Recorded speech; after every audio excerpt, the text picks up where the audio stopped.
Developing story, we turn to Bob Harvey, owner and chief instructor of the South Florida Gun School and an outspoken defender of Second Amendment freedoms. Bob, it's always so good to have you here on America's Forum. What do you make of this move? It's nice to be here, JD, Miranda. It's good to see you both again. I think this is typical of the constitutional crisis that we have in D.C. right now. Our founding forefathers did not have this in mind when the Second Amendment was wrote. There's a lot of different ways that you can ban guns. Taking the ammunition away is one way of doing it. The president knows that there's no shot of getting assault weapons banned through Congress and making it law. No pun intended there. No pun intended. Right. Let's talk about this specific rifle. It's really popular for hunters, the AR-15. Tell us a little bit about it. It's much more popular with target shooters, believe it or not, in this country. And the particular round that they're talking about banning, the M855, is probably the #1 ammunition for that gun. The reason being is because the military uses it, and the excess surplus gets sold into the American population. And it's used for target shooting. Almost every major match that's done with a rifle is that type of ammunition. Now, you mentioned the military uses it, and it seems like there is a description of this being used that the president and ATF are trying to use in turn to ban the ammo for the citizenry, and that has to do with armor-piercing ammunition that somehow could threaten law enforcement. Well, that's pretty much a joke, because the caliber itself, the .223 caliber or 5.56 caliber, is not really an armor-piercing bullet. It's a very We've heard it's kind of weak. It actually is. That's the whole story right there in a nutshell. If I was going to use something to pierce armor, we'd be using something that was a whole lot bigger and more powerful.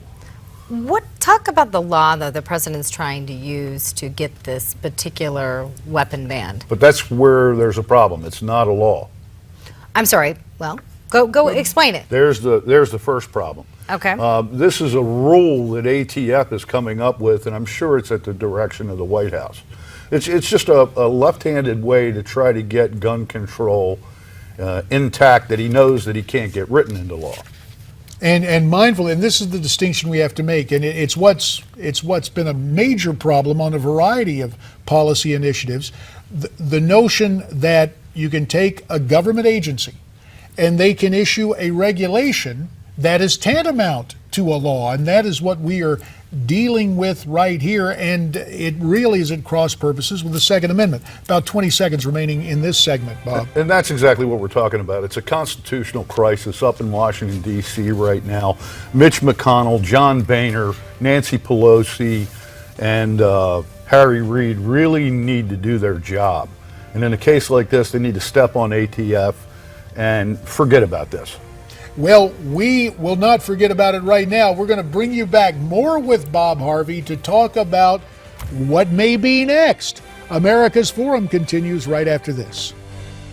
And let's bring in a guy who really knows about this. Continue our conversation now with Bob Harvey, the chief instructor for the South Florida Gun School. Bob, you can school us on some of the misperceptions about the use of firearms in our society. Is it widespread? Is the use of firearms? Yes, the use of firearms is widespread. The use of it illegally is not widespread. Over the last, let's just say since President Obama's gotten in office, he's considered the best gun salesman in the history of the country. We have more guns on the streets today than we ever did, and at the same time, our crime rate has been dropping every year. Let's just take this ban on the M855 cartridge for an example. People just aren't thinking. Last year, there were more people killed with a bludgeon, a club, a bat, than were killed with all rifles together. Not just the supposed assault rifles that they want to ban, or the black rifles, the rifles that they say look scary. The reality is harder to believe than fiction.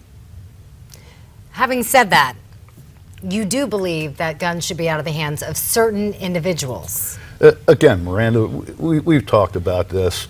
This is the standard gun control line. Mentally ill people are going to get guns. Criminals are going to get guns. They're going to get guns anyway.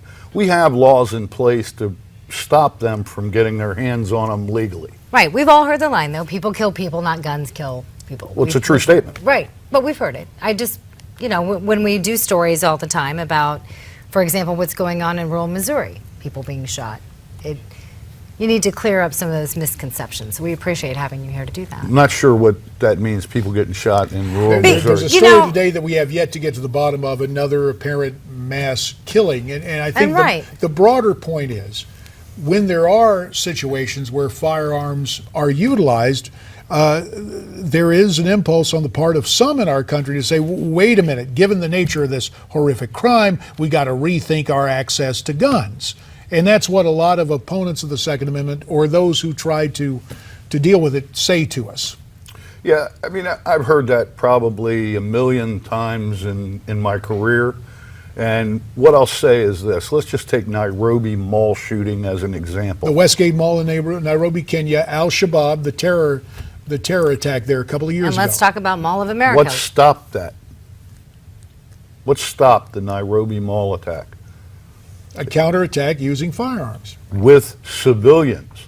The actual first responder was a young man who was carrying a gun, who was an IDPA shooter, a competitive shooter. He was the first one on the scene, and he used his gun to stop many more people from getting killed than already did.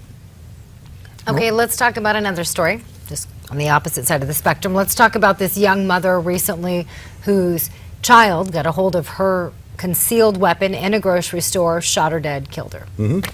What would you like me to say about that? Some might argue maybe not everyone should have a gun.